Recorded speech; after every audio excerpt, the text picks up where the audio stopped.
Coming up on The Shield, the dedication of the Richard Hunt sculpture took place this past weekend. And students came out for the much anticipated dance marathon. That and more, you're watching The Shield. Broadcasting from Schnabel Hall on the beautiful campus of Valparaiso University, you're watching The Shield on VUTV. Hello everyone, and thank you for joining us. I'm Erica Koger. And I'm Brendan Kinney. This last weekend, the Broward Museum of Art presented the Richard Hunt sculpture dedication. Mr. Hunt is an internationally known artist whose many outdoor public sculptures enhance university campuses and public settings. Based in Chicago, Hunt is represented in major museum collections worldwide. Mrs. Ferguson, who is a donor and collection committee member of the Museum of Art here at Valparaiso University, was one of the guest speakers at the event. She is a friend and longtime admirer of the artist. University pastor Reverend James Wetstein capped off the afternoon by giving a blessing of the sculpture outside of the VUCA. In November of 1919, President Wilson proclaimed November 11th as Armistice Day. From then on, Americans honored November 11th as Veterans Day, a day to remember and honor the men and women who served our country. And late last week, cadets of Valpo's ROTC program did just that. The VUCA was set up to honor all veterans who have served or are currently serving the country. Music performed by Valparaiso University's very own chamber concert band opened the ceremony with the presentation of the colors. After a warm welcome, Dr. Alan Kraft, Valpo's ROTC liaison, the ceremony's keynote speaker, Colonel Andrew J. Cernicki of the United States Air Force, was asked to speak. His message was one of gratitude and appreciation for the people who have came to honor the servicemen and women of the United States. His heartfelt speech was concluded by him saying that the patriotism we all show gives him hope for all the times to come. VUTV would like to thank the men and women serving overseas and here at home. We salute you and are grateful for your sacrifices. More Veterans Day events were held this past weekend as the Valparaiso University Law School hosted a 5K run and walk in support of today's veterans. The proceeds from the walk benefited the veterans in a very unique way. VUTV News correspondent Lynette Grant has more on this story. A crowd of runners and walkers, both two- and four-legged, gathered on Saturday to hit the streets of Valparaiso University. Runners and walkers paid $10 if they registered ahead of time or $15 at the door. All the proceeds from this event will be donated to Help a Vet Get a Pet, which is a new organization created by current law student Katie Genther, who herself participated in the race. I think what's so great about it is that it's unique. I've never heard about a charity that its goal is to put pets in homes. So I think the unique aspect is really cool. In addition to the race, pet adoptions were available to the general public through 2x2 Rescue. 2x2 Rescue is dedicated to providing a more positive life for overlooked, often sick pets. They partnered with Valparaiso University law students to provide the opportunity for veterans to adopt a pet. This was a collaboration between several organizations at the law school, between the Student Bar Association Wellness Committee, the Military Law Veterans Student Association, and the running club. And we just thought it would be a great thing to do, especially this close to Veterans Day, just be able to, and before the weather gets bad here, to do something like this for them. Help a Vet Get a Pet strives to provide lower adoption costs to veterans who sometimes need a companion just as much as the animals do. Reporting for The Shield on VUTV, I'm Lynette Grant. The 2012 election results were announced last week, and the Valparaiso campus waited in anticipation as the 44th President of the United States was announced. For more on this story, we turn it over to VUTV News correspondent Amy Vanderhayden. Students gathered Tuesday night in the Horror Union ballrooms to watch as the 2012 presidential election unfolded. Students were able to see CNN and Fox News up on the projectors as voting results came in from around the country. This is the Super Bowl of all elections across the country, and just to watch it in real time like this is exciting for me. Students were also able to see the results of the congressional elections as well as statewide elections. As many of the students in attendance were first-time voters, they discussed with me the importance of the youth vote for both candidates in this year's election. Because the people who are voting now, most people retire in 10 years, and we're just coming into the workforce in 10 years. So I think that there's just a generation gap. I definitely think it's important for young people to vote because the idea and the issues that we're voting on now are going to be affecting us for the rest of our lives. Through most of the night, key battleground states were looked at, especially Florida, which did not decide their vote until Sunday. I didn't want to have it over in an hour or two and have it say, oh, Obama's going to win, oh, Romney's going to win right off the bat. I like it when it's close. It kind of, I mean, it's good. It means that we're having a really good debate. After spending 3 hours in the ballrooms, students were then moved to the cafe to await the announcement of the winner of the presidential election. After over a year of hard-fought campaigns throughout the entire country, Barack Obama won his second term in office as President of the United States. I hope that he can finish what he started. I hope that the Affordable Care Act is all that it is cracked up to be. I hope that he does good and beautiful things. If he is willing to see both sides and is willing to cross party lines, he can accomplish a lot in this presidency. For VUTV, I'm Amy Vanderhayden. The first annual dance marathon was held this past weekend in the Hara Union Ballrooms. For more on the story, we turn it over to VUTV Vice President Ricky Cody and News Director Katie Blaze. We're here at Valparaiso University's first ever dance marathon to support the Riley Children's Hospital and the Children's Miracle Network. Students all across campus, including Valpo's Greek Life, came out here to stand for kids who can't. Really the message of Dance Marathon that has been around campus for almost quite some time now. We spoke with some students today, as well as some of the organizers who have nothing but good things to say about Dance Marathon. And while it's the first time it's here at Valpo's, it's sure to be one of those events that continues to come back to the Valpo campus. Join Katie and I as we go out and capture the many memories, as well as all the fun that we're going to have here today at Valpo's very first annual Dance Marathon. The concept behind Dance Marathon is that students dance for 6 hours and do so in respect for the children who cannot. The morale team, composed of Valpo students, were in charge of teaching participants a dance to a mashup of songs. To keep students having fun in between the teaching of the dance, games like Disney Trivia and a hula hoop game were played.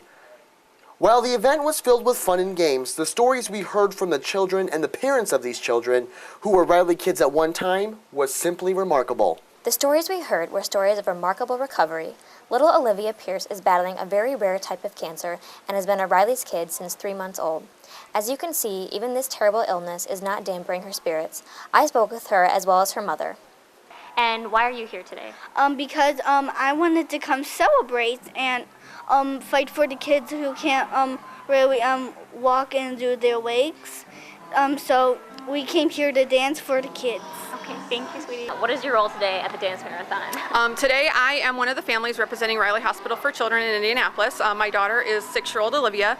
Olivia's a Riley kid. She was diagnosed with bilateral retinoblastoma, which is cancer of the eyes, when she was 3 months old. So she's pretty much been going to Riley her whole life. And even now, 6 years later, we're still a work in progress. Dance marathons are a great way to do fundraising for Riley, and it's a great community event. It's a great campus event. So we're here to represent Riley as best as we can. That's great. So what does this day mean for you? Well, this day is very, well, first off, to be part of the first annual VU-DM Greek Life Dance Marathon is fantastic. We're so humbled and proud to be part of it. Great, so excited to be invited. But it's just a great way for VU to advocate for Indiana's #1 comprehensive children's hospital in the state. The number of participants who came out to dance was phenomenal. While the event was primarily composed of students affiliated with Greek Life, the reaction from newly appointed Greek Life advisor Carrie Whittier was one of gratitude. How do you feel about, as a new Greek Life advisor, all of Greek community coming together for this event? Well, I was really excited when I interviewed here last spring that there was conversation about starting a dance marathon. I've been involved with dance marathons now for over 10 years, and so it was part of the job that actually really attracted me here as well. So it's been wonderful to work with the students in the fraternity and sorority community to establish a new tradition that I think will last for a very long time. Okay, thanks, Carrie. You're welcome. I send it back over to Ricky now. Thanks, Katie. I'm joined now with some freshmen here at Valparaiso University. You're really your first big community event that we have here. You guys having fun so far? So much fun. Yeah. Yes. Now, you spoke to us earlier on stage, and what exactly does this benefit mean for you personally in your life? I think it's wonderful just being a Riley kid. It's been like a great opportunity to be here at college and raise so much money for such a great hospital. Now, have you been familiar with Dance Marathon before, or was it something new at Valpo that you're accustomed to now?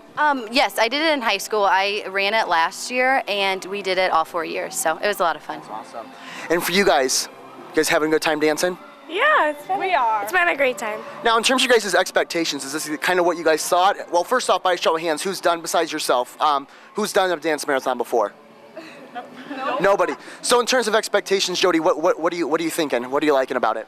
It's great. I really had no expectations going into it, so I guess it's exceeding my expectations. Now, you guys are learning a dance? What's the difficulty level of this dance, Jake? Well, I've been a dancer most of my life, so it's pretty easy for me, but, you know, it's a lot of fun, and I love it. What about you? I need some practice, but it's going good.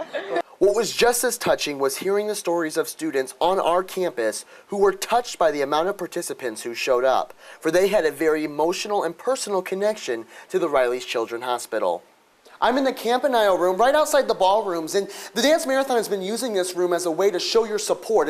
As you can see spread out across all this throughout this, on this table rather, are giant cards thanking those who have made Dance Marathon a possibility here on campus, both the event organizers as well as those who are currently dealing with any type, or child rather, who is dealing with some type of illness.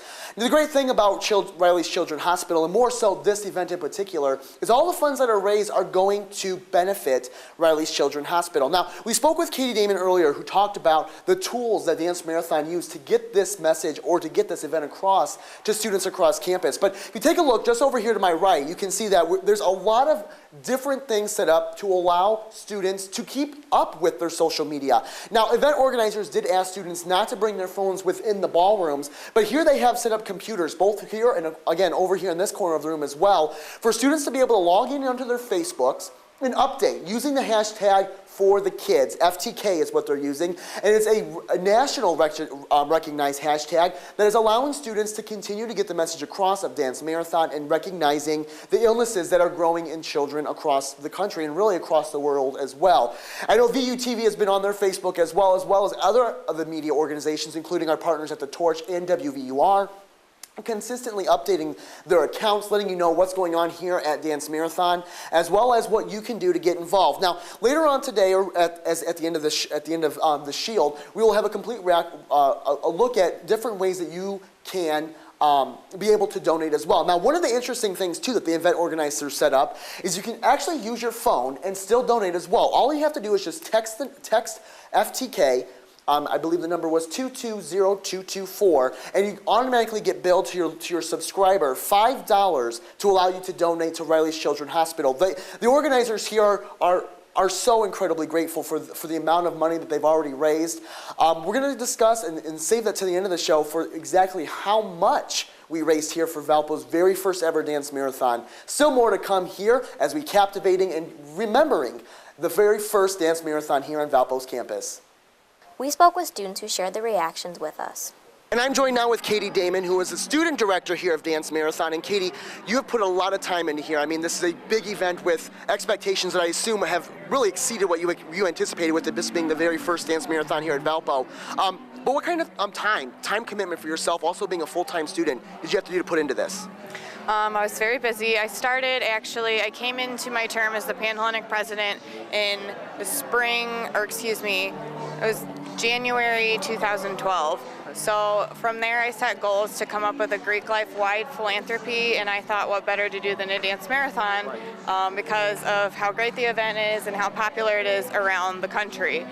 So I've been working on it since January, and really the exec team came together in about April, and from there we worked all semester until now to make the event successful. That's crazy. Obviously, we're in a society, we're in a day and age now where we're constantly connected to our phones, our email, internet, things of that nature.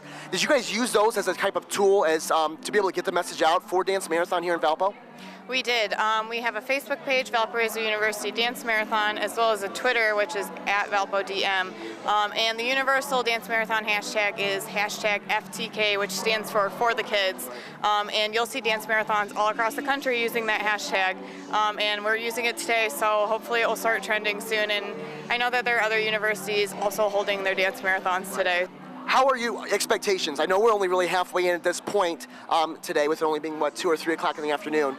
Where are you happy? How are you feeling right now? I'm a little overwhelmed, however, I am very excited. I think this is awesome. We have tons of people here. I could never have believed that I would ever do an event like this in college. I would never believed I would start an event like this. So it's greatly exceeded my expectations, and I know that there are people who have yet to arrive, so I can't wait to see how much money we raise for the kids. That's awesome. As you can tell, the people out here have a huge, profound respect for the marathon, as well as the people who put it on. I mean, seriously, it's an amazing event. Thank you so much for your time. Well, we are actually sponsoring one of our own brothers. His nephew is a child at Riley's Children's Hospital right now, a 1-year-old kid. And so we're here. It's an emotional time for us, coming out here, raising money, and spreading awareness for Riley Children's Hospital today. It's been a wonderful past 6 hours here at the first annual dance marathon here at Valparaiso University.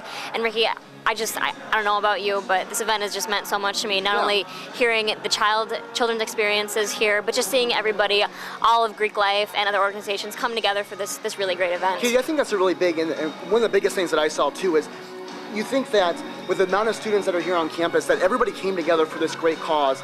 Greek Life coming together, as well as students from other outside organizations. I know I saw some freshman students here who are both a part of VUTV, who came out not a part of Greek Life at all. They just haven't, not that they choose not to, but they just don't have that option yet. But you see all these people coming together and finally being able to raise money for what is definitely a great cause. And it's similar to what we see when Katie and I covered Relay for Life back in the spring. Yep, absolutely. Still that same kind of atmosphere, but here, seeing everybody come together, it's completely different. It's a different feeling here on campus. Absolutely. And we hope that Valparaiso University will continue to do this great event each year for many years to come. For The Shield, I'm Katie Blaze. And I'm Ricky Cody. And Erica, we had a great time with the dance marathon. We danced for 6 hours straight, which was a great time. We had a lot of fun. And I was honored to be on the morale team, so we taught everybody the dances and kept the energy high again for that 6-hour time frame. But really what the most amazing part of the night was learning that we raised $10,417.07. That's a lot of money. It really was, especially for the first dance marathon that we had here on campus. Yeah, it sounds like a really good event. It really was. It really was. And really we hope to continue it as part of the Greek Life Philanthropy event, and hope to see it in many years to come here on the campus.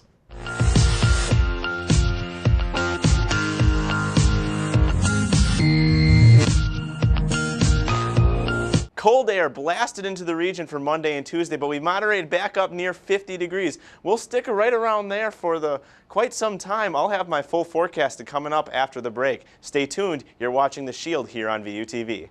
Lollipop, lollipop, oh, lollipop.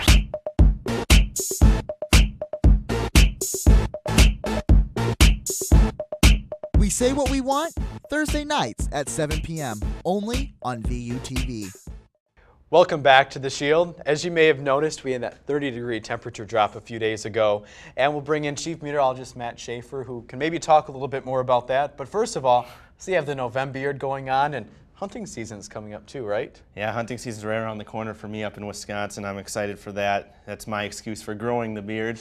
But some of us need the excuse. But you mentioned that drastic cold down. If you weren't ready for it Monday, that was a very chilly day. And that stuck around for Tuesday.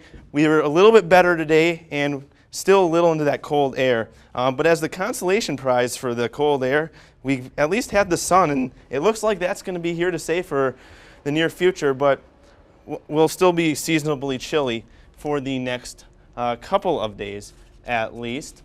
But our RPM Futurecast model for the temperatures shows a lot of blue all across the region, and this is 7 p.m. tonight.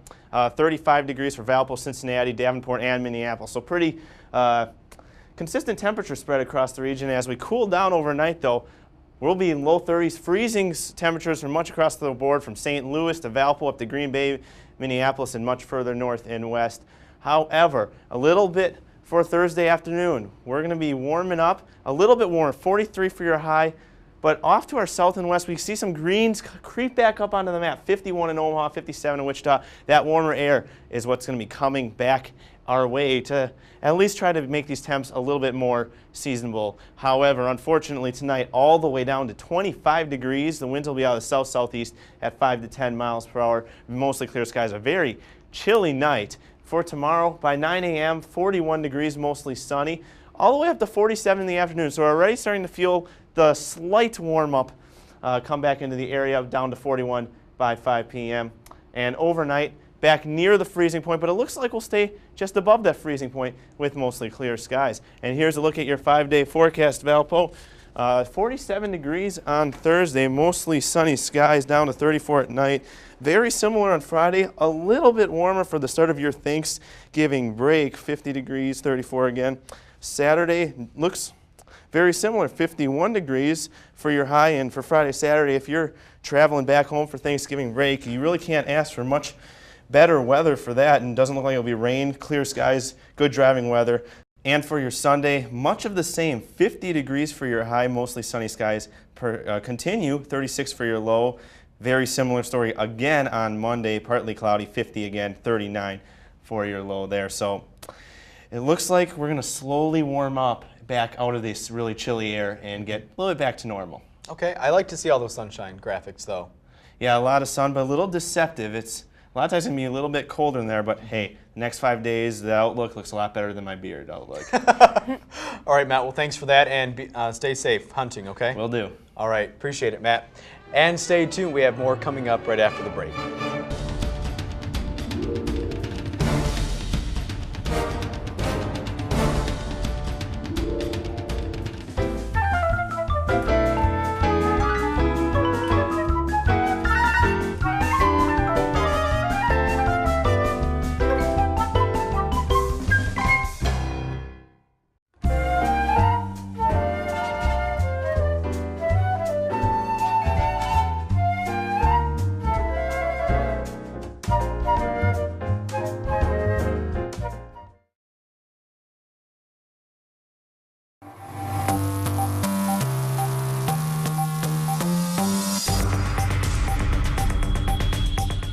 Welcome back to The Shield. CIA Director David Petraeus has resigned citing personal reasons. A government source tells CNN Petraeus admitted to an extramarital affair in a letter sent to his colleagues. In it, he said that he showed poor judgment by engaging in the affair and that such behavior is unacceptable as a husband and as a leader of an organization such as the CIA. General Petraeus is a retired U.S. Army general who served as the top U.S. commander in Iraq and Afghanistan before he was sworn in as the head of the CIA back in September of 2011. Deputy Director Michael Morrell will replace Petraeus as the acting director of the CIA. The Texas judge seen beating his daughter in a viral internet video is back on the bench. Judge William Adams has been reinstated by the Texas Supreme Court. The family court judge was suspended with pay last year after a YouTube video surfaced of him beating his then 16-year-old daughter with a belt back in 2004. The daughter, now 24, uploaded the video she had secretly recorded. An investigation determined too much time had passed to bring a criminal case against Adams. Adams is up for re-election in 2014. Superstorm Sandy victims got a helping hand and a hot meal from their friends in New Orleans.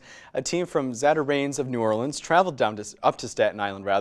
They served up thousands of meals, including jambalaya, to first responders and others affected by the storm. Volunteers say their city got help after Katrina, and now they're paying it forward.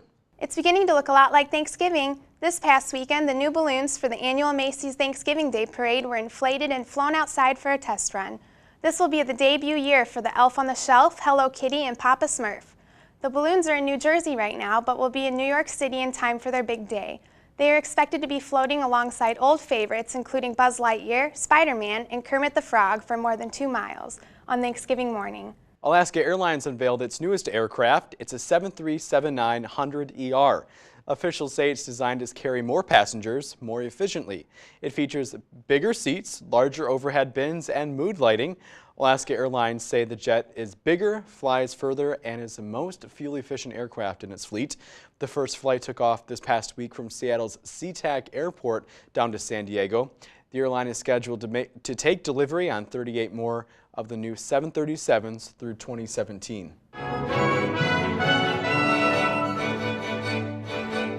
And now with a look at all your Valpo sports, we turn it over to Shield Sports Director Drew Taylor. Drew?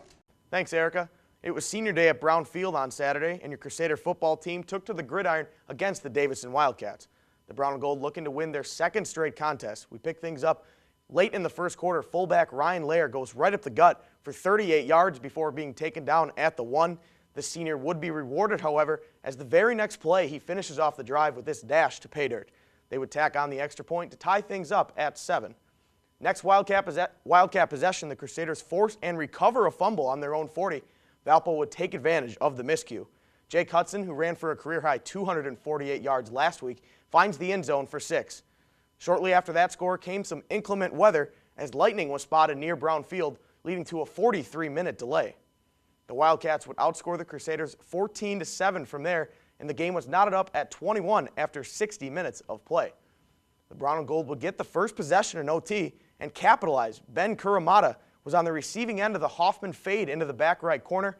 However, the excitement was short-lived. They were flagged for excessive celebration, tacking on 15 yards to already good field position for Davidson. To make matters worse, Mike Pando misses wide left on the extra point. Nevertheless, the Crusaders are up 6 in overtime. However, the Wildcats would respond with a touchdown and an extra point, giving them a 28-27 win over Valpo. Looking ahead, the 1-9 Crusaders will be on the road for their season finale this Saturday as they travel to Kentucky to take on Morehead State. Kickoff is at noon. The football season nearing its end means basketball season is heating up around campus. Friday night represented the opening night for both the men's and women's basketball teams.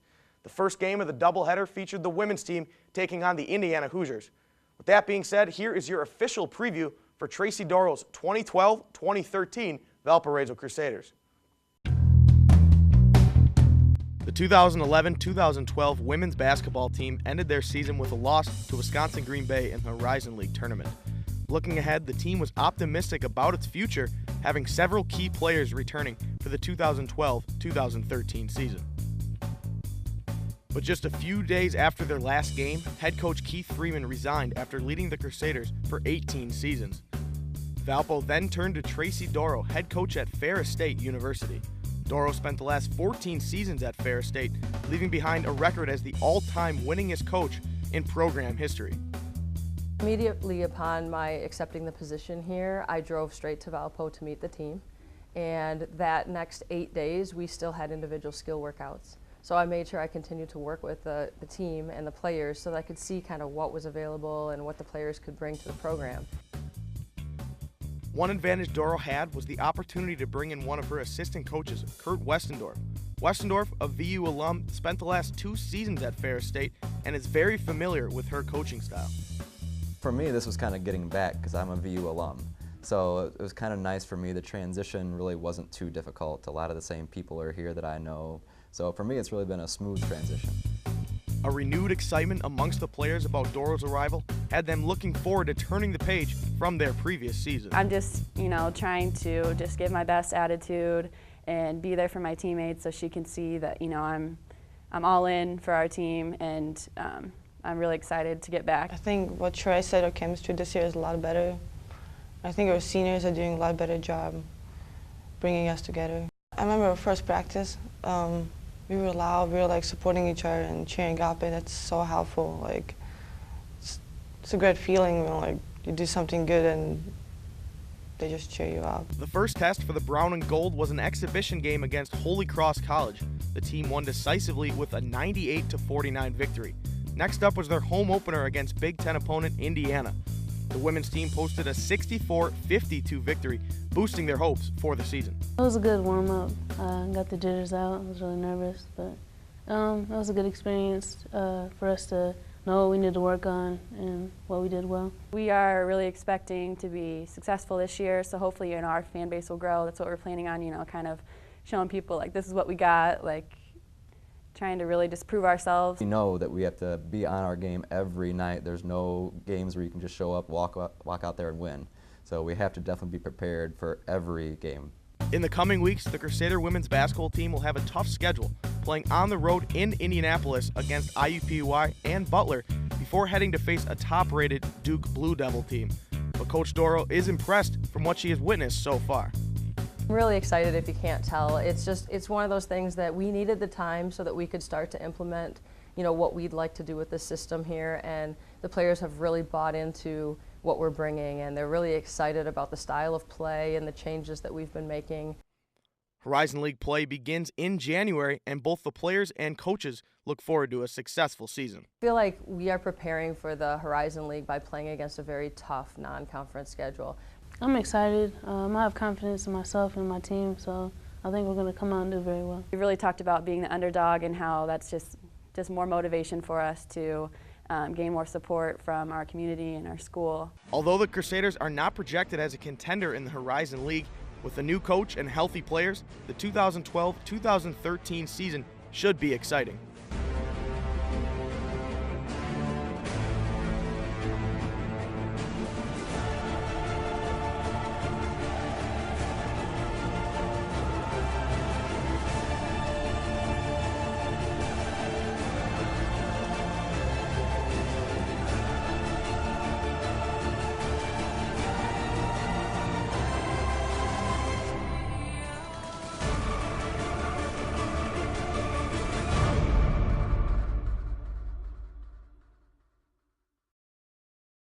Now, before we get into the highlights from Friday's game, let me just interject and say that this team hit 25% of their three-point attempts last season.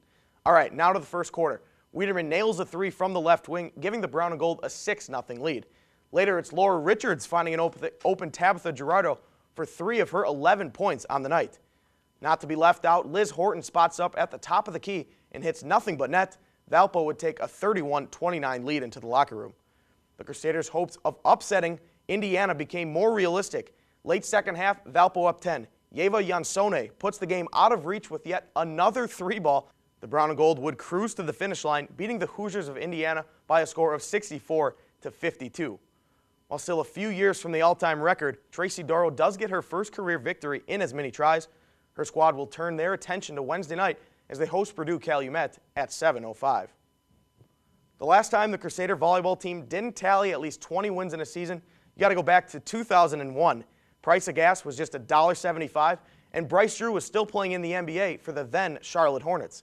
Coach Avery's squad came into Sunday's match looking for what has been characterized as the benchmark of success, that ever-elusive 20th victory.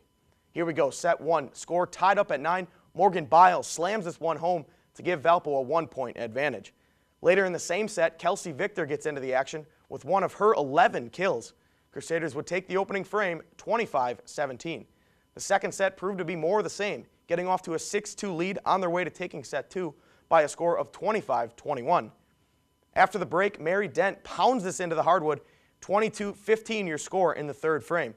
Looking to finish things off, it was Janelle Hobbs and Morgan Bile teaming up for the rejection. The Brown and Gold take the set 25-19 and sweep the Panthers out of the arc on senior day, capping off the regular season schedule, winning 7 of their final 8 contests. With the conference tournament looming, several Crusaders were awarded for their efforts during this season, including Taylor Root, as she receives all league honors for the 4th straight year, and to nobody's surprise, she was named Horizon League Defensive Player of the Year for the 2nd straight season. Also, Kelsey Barrington was named to the all-newcomer team. Morgan Bile and Ellen Vandenberg joined Root on the all-league squad. Looking ahead, the Crusaders turn their sights to the Horizon League Championships. The team will travel to Ohio to take on Youngstown State Friday the 16th at 6:30. You can catch all the action on horizonleague.org. The alarm clocks went off a bit earlier than usual around campus Tuesday morning as Valpo hosted Northern Illinois at 7 a.m. Several students started tailgating at 4. Many rolled out of bed just before tip-off, and some just decided to stay up through the night. The game itself was part of ESPN's 24-hour marathon of college hoops and the first of many national TV appearances for the Crusaders. Early on, it looked like both squads forgot to drink their morning coffee as the teams combined for one field goal in the first 6 minutes of play. That all changed mid-first half as Ryan Brokoff spots up for a 3, hitting nothing but nylon. Later in the first, it was Coleman stepping into one on the right wing, igniting the student section and extending the Crusader lead.